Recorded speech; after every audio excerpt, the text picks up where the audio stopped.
Todd Christenson understands despair, including financial despair, and the difficulty of raising his 2-year-old son after his wife lost the battle of cancer. His story is going to touch you, encourage you, and motivate you. Have you ever felt like giving up, quitting, throwing in the towel? Welcome to Never Ever Give Up Hope featuring Carol Graham. She's an author, health coach, and motivational speaker. Backed into a corner multiple times in her life, Carol shares with you stories on how she overcame some of the toughest obstacles a person can go through in life, but refused to give up hope. Rather than admit defeat, an opportunity was presented, and it involves each and every one of you.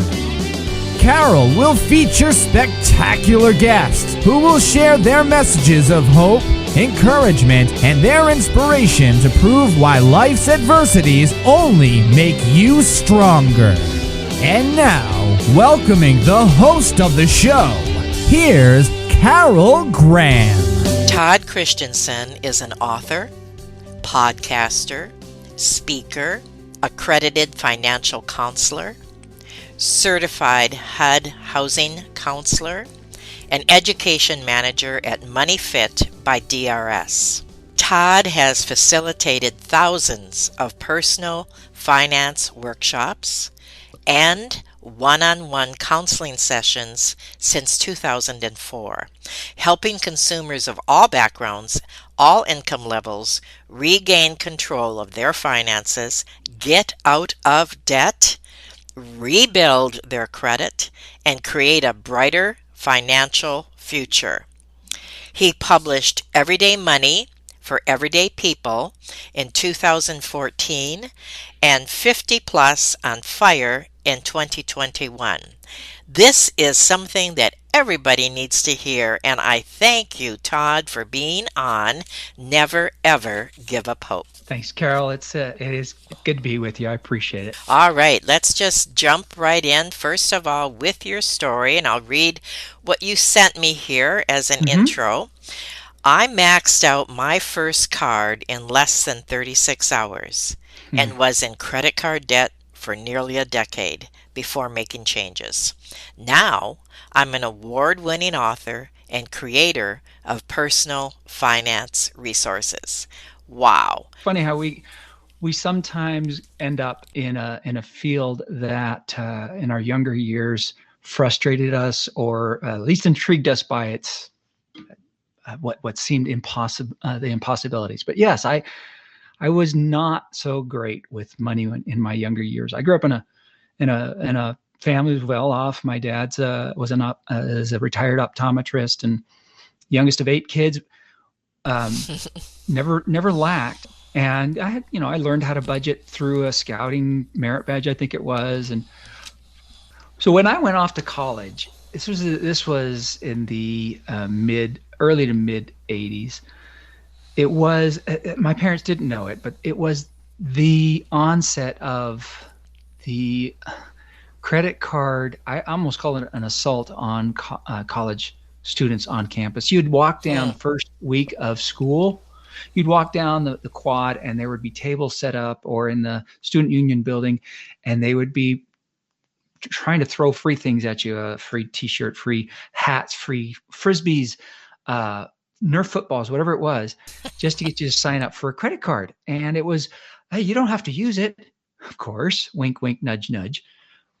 It's just for emergencies. And I was, and I didn't get it that early on, but in the late 80s, when I took a couple of years off, but in the late 80s when I returned, I grabbed one just for those emergencies. And like any student, the emergencies are everybody has a different definition of what an emergency is.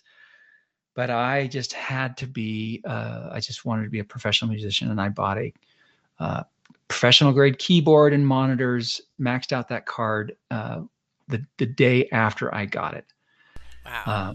And that's being generous. That could have been the same day. As soon as I got it, I knew exactly what I wanted to go do with it, even before I got it. And so I now had $2,000 maxed out credit card. A month later, I got my first credit card bill, and it said $50.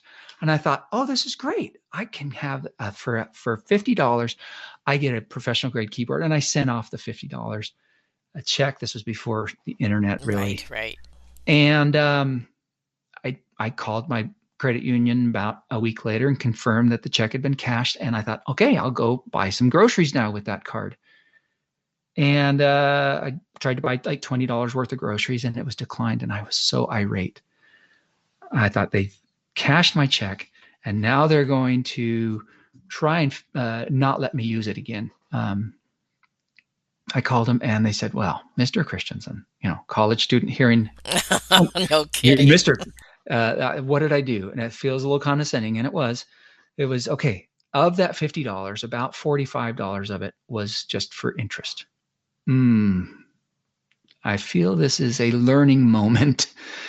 So my card was maxed out. $50 only brought down the limit, the available limit by about $5. I couldn't use it, and it was a terrible situation and hard lesson to learn. And I can't blame my parents. They didn't know that it was going to be something that that somebody my age was already going to be marketed for. So, and I wasn't the greatest learner, quickest learner, because I got a gas card the next semester because there was a station right across the street, and I used that card for everything. I went grocery shopping at the convenience store. I got milk and bread and mostly those chocolate wax donuts. I don't know. Those were my addiction.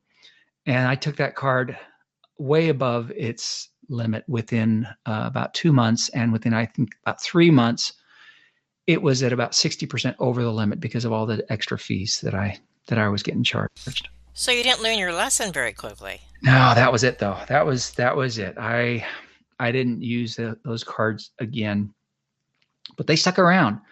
And I had to, about a year later, 2 years later, I remember I was renting a room from one of my buddies, and I started getting these collection calls from the credit card companies. And I finally didn't want to hide anymore. And we set up a repayment plan, and I got out of that debt finally after about 2-3 years. But it was rough. And then I got married. Went off to grad school, and had my first son was born, and about 2 years later, my wife passed away after an illness, and financially, it was a tough situation there because there were, and this was 2 decades ago, but there were $30,000+ of hospital bill now. Oh, really? And I was unemployed. I'd been unemployed for 5 months, taking care of her, which in my mind was a blessing. And we had some great family support and community and church support. But, I remember seeing that $30,000 hospital bill. That did not include doctors and others. But fortunately, I had, we built a relationship with the social worker at the hospital and called her up and said, hey, what do you think? Is there any options for me? And she said, you are an ideal candidate for this. You've been unemployed for 6 months, and we were able to get that forgiven. It was still really very tough, stressful. Yeah. Wow. Yeah. It's not just what you know, it's who you know. And because she was able to guide me through the program and help me and get to that point. So that was super helpful. And I went right into working a position. I got a job pretty soon after that, and remarried a few years later. Met a wonderful young lady, and we've have a wonderful family now, and 2 more kids on the way, or 2 more kids since then. nice blended little mini Brady Bunch. But it's been there's been financial lessons all over the place. And I, after start running my own business for a couple of years, I found this opportunity to be a financial educator. And it's funny. You go into, so many people go into a career that they struggled with early on. And that was, me in finance. I love what I do. I want to share with others the lessons I learned to help them avoid some of the frustrations that I had to go through. Now, those lessons that you learned, did you progress? Was each lesson like a stepping stone? Or did you find yourself having to do the same thing over and over again, which I think is quite common, is it not? It can be. It can be. Yeah. I finally got I caught on. But I remember being a single dad. I had some student loan debt, and in earlier years, I would have just ignored it. But I had learned, by ignoring things, it just makes it worse. And so I took control. I made some phone calls. I looked into some alternatives, and I was able to refinance that. It was practically, back in 2001, you could refinance a loan for, I think it was around 1%. It was so ridiculously low. But I learned it was less financial lessons than it was mindset shifts. And I Okay. think that's a huge thing that a lot of people have to get to that point is, you know what, if we can get over I hate money, I'm no good at money, it's beyond me, I'm not good enough, I just don't know what to do with it, to the point of, okay, if everybody else is trying to figure it out, and a lot of people have figured it out, I can too. It's Mm-hmm. not, ask around, ask a family member, ask somebody that you feel is you can trust, a good friend. When we can get over the idea that money is taboo, you can't talk about it, it's rude to talk about money. Actually, it's rude to keep all those lessons to yourself and sit back and say, let's see what you do. I just think that's Yeah, I that's could see that. so wrong on so many levels. But that's the way we think. We think, oh, I can't talk to anybody about money, it's embarrassing, as if everybody's perfect with money except me, right? The one thing I've learned in the 20 years of this, doing this, is that everybody has a money story, um, about difficult times they've gone through. Everybody. Good The point. the person across the street that seems to have the perfect life, they own their own business, they drive, have their cars paid for. They struggled. There was a time when that person struggled so much they didn't know where their next meal was going to come from. It's that we all go through that. And when we can get over the idea that it's me against the world, we can open up to a complete new resource of support, and change our whole mindset that money is not the enemy, it's just a tool. And that was a big lesson I learned when I was tried to run a business early on, as a single dad. Is I I had to learn something about running a business. And I thought, okay, money, finances is a big deal, because now the IRS is going to ask me double about personal income and about business income. And so I better get a handle on this. And when it becomes more of a tool and not the adversary, or not the barrier, then you just realize, okay, if it's a tool, I better learn how to use it. There's a right way, there's a wrong Mm-hmm. way. You can build some pretty darn cool things, or you can, cut your finger off, or smash your thumb with a hammer, whatever it might be. You can get hurt using money, but Mm-hmm. you can also do a lot of good for yourself and for the world. Now, a lot of people come to the place where they don't see any hope. They're in a situation where they can't see the forest for the trees per se. Right. And what we're going to talk about when we come back after a short break is how those people can be helped through your ebook, through your debt management program, and what you offer our audience today, because as you said, everybody has a money story. So before we go to break, is there anything else you want to address regarding what you're going to be talking about? I think the idea of changing the mindset, looking at money as something that you can control. I think taking back control of your own finances is huge, and so that you're not feeling lost on an ocean of money. Perfectly said. Take back control, because that is the scenario that most people are dealing with, correct? They feel Uh, they have lost control. yeah. So on that note, we will be right back. Carol Graham would like to show you the path from misery to miraculous triumph in her fast-paced memoir, Battered Hope.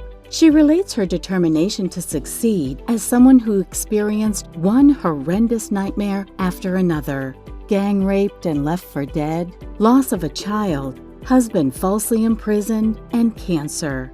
Nothing could break her tenacity or faith. No matter what you face, heartache, loss, suffering, or injustice, Carol will illustrate how she became a victor the same way you can. The secret is to never, ever give up hope. Order your copy at Amazon or batteredhope.blogspot.com. Welcome back to Never Ever Give Up Hope. With me today is Todd Christianson in the area of finances, and this is where he has been sharing so far this morning. And finances, is there ever a time that it does not affect our lives, no matter we say how bad things are right now and how so many people are hurting? And I know that Todd is going to address that. But also, even when he, who came from an affluent family, you have to get things in order. Correct, Todd? Absolutely. You need to get, your life in order, your finances in order, and your future. So those are just some thoughts I've thrown out there. So take it away, Todd. Expound a little bit more on that, and then you're going to teach us how to avoid the unnecessary financial challenges which could devastate us. You bet. Regardless of where somebody is in their life, money, it's going to affect us. The goal is that it not control us, but that we control it. And that is one of the things that I really focus on, is helping people take back control of their finances so that it's working for them rather than they're just working for money. And there are some of the keys that I emphasize when I'm working with somebody. A lot of people will have heard the number one rule of personal finance is to save. Pay yourself first. You got to do that. And I don't necessarily disagree with that, but I do put something in at the beginning. One is, well, actually two things. One is, what do you want to do that's going to take money? You have to set kind of goals. If you don't set a goal, then anything you do with money is just math. Oh, I have to make this and I have to spend that. It's add, subtract. And it always ends up in either negative numbers or imaginary numbers, right? That's what a lot of us live in imaginary money space. But if we set goals, what do I want to do with money? I want to buy a home. Okay, well, how much is the down payment you're going to need? I want to start a business, or I want to retire early. Well, figure out the numbers. I want to fly to Europe, or I want to go to Australia, I want to visit Japan, whatever it might be. Write it down, set a goal, figure out what is it going to cost and how am I going to get there. So the goal is if you don't have that, you don't have direction. And then money is going to always be pulling you from the wrong direction. And then number two, before I get to savings, is generosity first. It's a rule that I believe in, not just because it sounds nice and warm and fuzzy, but I believe that there's a financial aspect to it that helps people who are generous be better with their money that they have left over after being generous. So financial generosity first, whether that is giving to a church, a charity, a school, whatever it might be. What it does is it keeps us grounded. It makes us realize, look, if I'm giving to a homeless shelter, it reminds me, there are people out there that don't have a roof over their head. And where am I at? I'm doing better. I'm doing okay. I got a roof over my head. Yeah, things seem tight. Things are tough. This happens. That broke down. Yada yada yada. But it helps us realize that no matter how bad it is, there's probably somebody else that could use help more than I do. And then with the understanding that my needs are met because somebody else's needs aren't, I recognize, look, a need is really shelter, food on the table, some clothing. And then you start talking about the pseudo needs, like transportation and communication, that we feel are needs, not really, they feel like needs, although we can physically survive without them. Mm-hmm. We start making better choices on our priorities. We start prioritizing, okay, take care of the needs first, and then we can start looking at what's left and what's most important. So goals, and then generosity first, and then pay yourself first. If we all paid ourselves first, and people will ask me, what does that mean? It simply is put money into your savings before you do anything else. And people, people will say, well, I can't afford to do that because all my money goes to bills, as if to say that bills are the same thing as needs. When we start paying ourselves first, we start realizing that not everything we can obligate ourselves to is a need. Just because you sign up for a subscription to a streaming video service doesn't mean that that's a need. And if we put money out, get it out of our spending account, human nature says that we will adjust to what's left. It's just too many people say, well, whatever I have left over at the end of the month, I'll put that into savings. And guess how much they have left over at the end of the month? There's always more month left over at the end of the money in that situation. Whereas if you put money into savings first, as soon as you get it in a paycheck or have it directly deposited in savings, then when we're constantly looking at how much more do I have to spend, we realize, okay, I can't go out to eat 3 times or 5 times a week. And we start adjusting our lifestyle to what's left in our account. Sometimes we don't like that. I don't want to adjust my lifestyle. Well, the reality is you adjust your lifestyle now slightly, or you will be forced to adjust your lifestyle significantly later when you start paying interest on credit cards and other debts that you are currently using to fund that lifestyle. So it's always better to make that choice early. So those are kind of the first few things that we need to do to get our financial lives in order, and literally in order. That's the order to go through. And then I tell people, look, why do we constantly make ourselves face hard decisions, financial decisions? How much am I going to save this month? How much am I going to spend on this? How much am I going to spend on that? Why not just automate as much as we can of our finances? There's so many automatic tools out there, automation tools, that money can just go to where it needs to go, all of our different bills. We can put money into certain different accounts that are for specific purposes, like groceries has its own account, or travel has its own account. And so that every month, the only real decision we have to make after we do all the setting up, we set everything up once, but every month after month, the only decision we make is, okay, I've got fun money I can spend. How am I going to spend it? Because money should not be stressful. It is. I understand it. I mean, there are a lot of situations where if you don't have enough to cover your own survival needs, it's very stressful. That was my question. How do you talk to someone in that position, right? Especially now when the cost of food has risen. Yeah. I understand. I can't remember the numbers, but it's risen substantially. Right. For at the grocery store. And how do people adjust to that if there is no money even before they start the month? It's an eye opener in many cases. When 80% of, and this has been pretty steady since I started tracking it back in the early 2000s when I started this job. About 60 to 80% of Americans are living paycheck to paycheck. Right. Meaning every dollar comes in, every dollar goes out before the next paycheck. And so when something like inflation or COVID hits, it can have a really devastating effect on finances. The problem is we just, as you know, as I alluded to earlier, we adjust our lifestyle to whatever money we have, and we start to obligate ourselves to monthly payments, like not just like video streaming. Everybody, we somehow, I haven't looked for about 2 years. Somehow that's like 60, 70, 80%, and maybe not quite 80% anymore. 60, 70% of households in this country still pay for live TV. And now they've added onto that 3 or 4 different streaming services. And so we have all these different just entertainment fees that come in, bills that come in every month. And then we say, oh, the groceries are, the grocery prices have gone up. Now what do I do? Let's look at where your money's going. So it's all going to bills. Okay, are those bills priority over food? Right.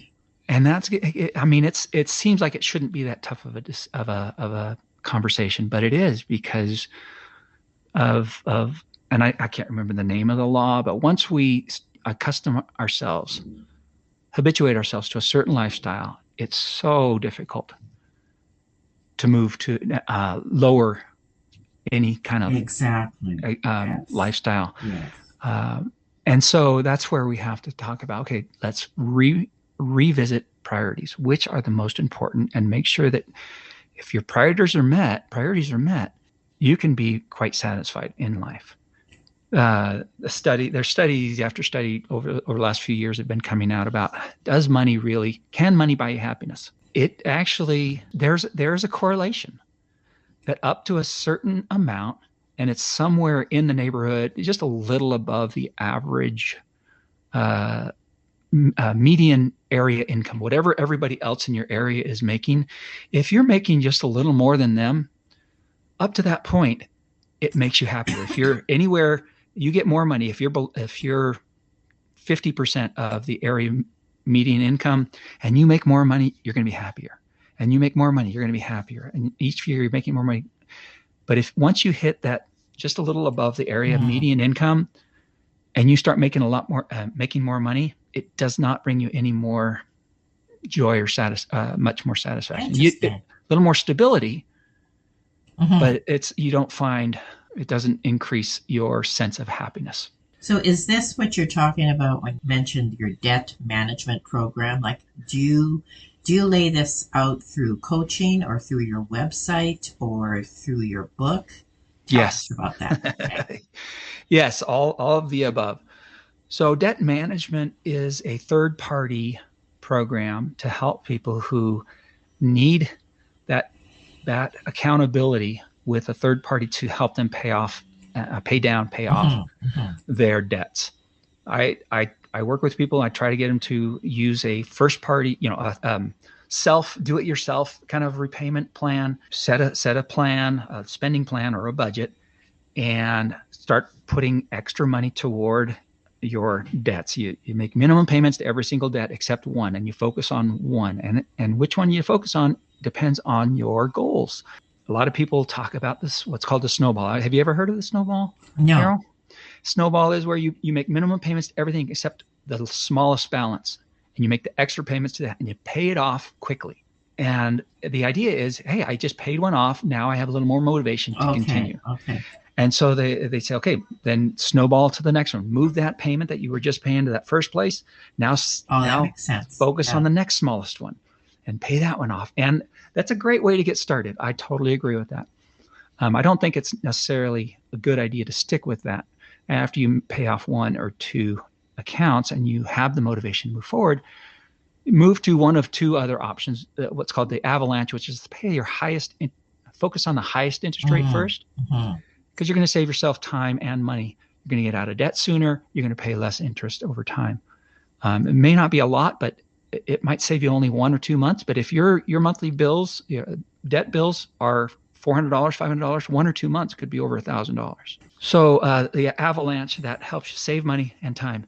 But if your goal is to maybe buy a home in the next year or so, and you're trying to rebuild your credit, then I termed a few years ago, I termed it the landslide. You focus on the newest account that you've opened, because activity on newer accounts will affect your credit score more than activity on older accounts. So the sooner you can pay off new accounts, the faster it'll build or rebuild your credit in advance of buying a home, for example, so that you can get better mortgage rates.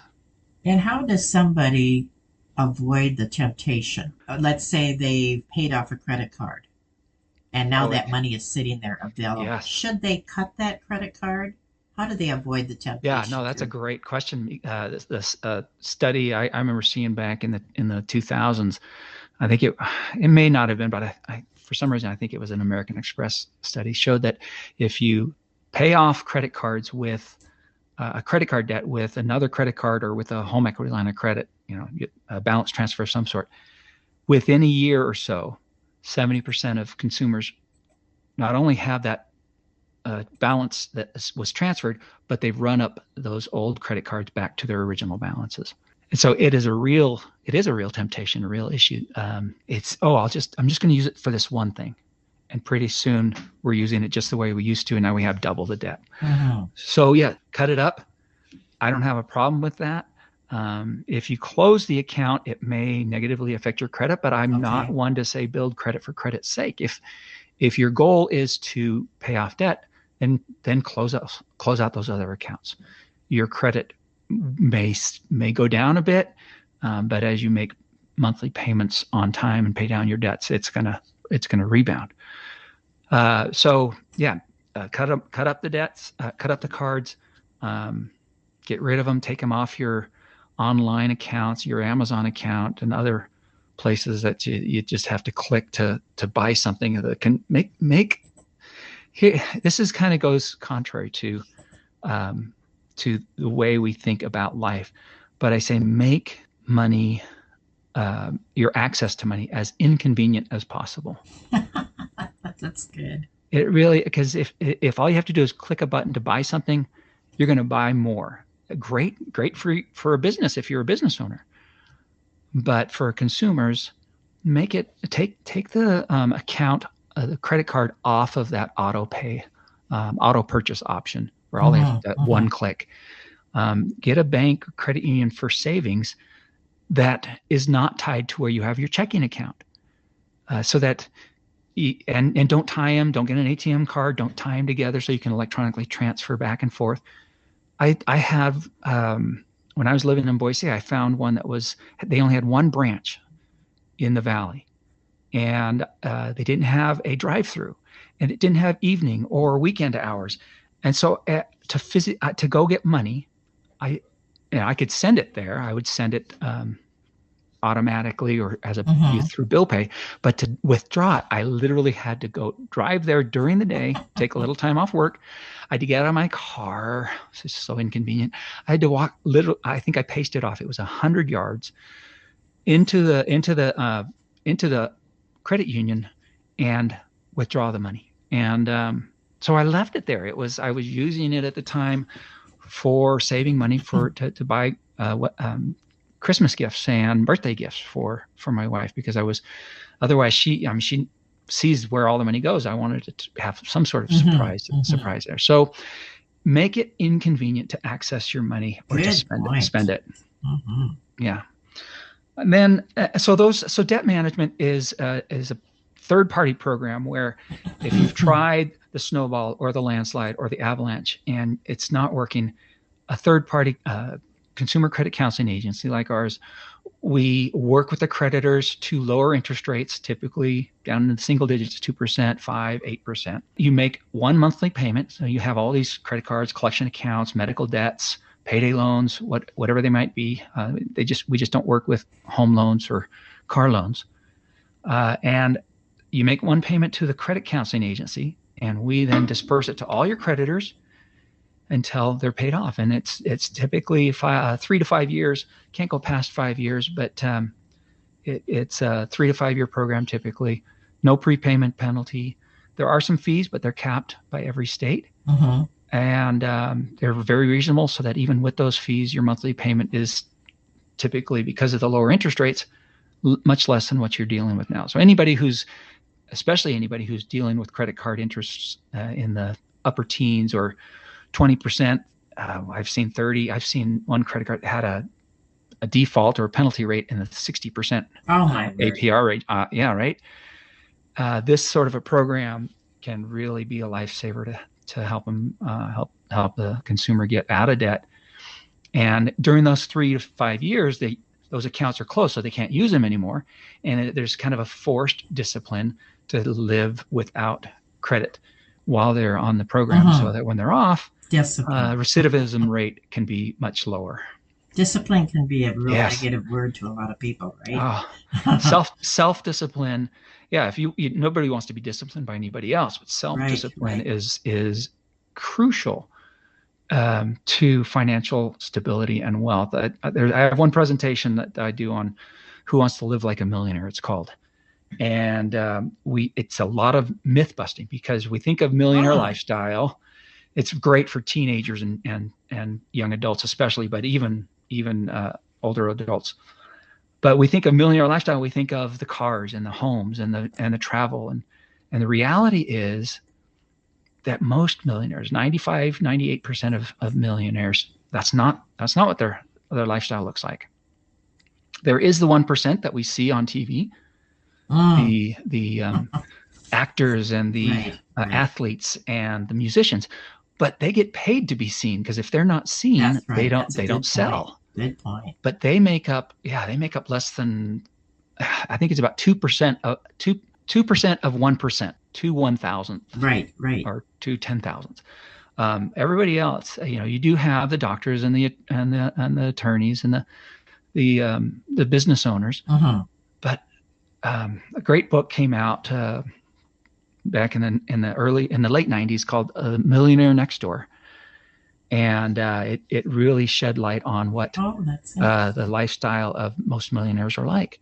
And it was followed up. The daughter of the professor, one of the professors that published that, followed that up just a few years ago with The Next Millionaire Next Door, and confirmed that it wasn't just something of the late 90s and the tech bubble back then, but most millionaires you wouldn't notice by their lifestyle. Well, a lot of them do not want to be noticed either. Yeah. Your neighbor driving an old, neighbor driving an old truck, beat up truck to work every day, may have a much higher net worth than the other neighbor on the other side driving a brand new luxury vehicle. Exactly. So good point. And what is the name of your book? My book that I published in 2014 is called Everyday Money for Everyday People. I based it on a lot of the feedback or a lot of the stories that I was hearing in some of these in the classes that I was doing for those first 10 years. And I kept thinking, oh, that's a great story, or that's a great tip. Somebody ought to write a book. And that's funny. Quickly realized, they're sharing those with me. I better honor that and share that information. So it's Everyday Money for Everyday People. And followed up a few years later, it's called 50 Plus on Fire. The FIRE movement stands for Financial Independence, Retire Early. Okay. And it's all about a lot of people like the idea of trying to retire early, live on passive income. And it's tended to be a very much younger movement, the 20-something, 30-something that they want to retire by the time they're 40. Right. A lot of them are in professions that they don't like their jobs, maybe tech industry too, and they just get tired of their jobs. So they want to just make enough money that they can invest and then retire and either not necessarily always travel, but travel, but also pursue other things that they love, like doing some volunteer work or having their own small business, doing a blog, doing a podcast, whatever it might be. Right. But that's what, and I wrote one for people who are in their 50s and who still want to try and retire early. And these are all available on your website and on Amazon? Yes, on Amazon. Yep. Now, is there anything in summary that you would like to say to the audience? Just keep going. I love the name of the podcast, Never Ever Give Up. we want to just sometimes give up with finances. Oh, it's so difficult. Exactly. I'll never make it. I'm never going to get out of all this debt. If you've tried it on your own, don't give up. There are other options. There are third parties. Even bankruptcy, it's there for a reason. I'm not a fan of bankruptcy. Nobody is. Even people that right. I've counseled a lot of people going through bankruptcy. And of the thousands of people who are doing that, none of them say, "Oh, so glad I'm going through bankruptcy." But Really, they will say, "You know what? This was my last option," and it's there for a somewhat, not completely, but somewhat of a fresh start. And within 5-10 years, studies show that most people can catch back up to their cohort economically. So never give up. There's always options. Boy, especially, reach out to your local nonprofit credit counseling agency. I love the university extension offices. Pretty much every county around the country has access to one, and a lot of free resources. Just take advantage of them. And and be generous. You said in the beginning too, correct? Yes. Stay grounded. Way to give. Yeah, stay grounded at every income level.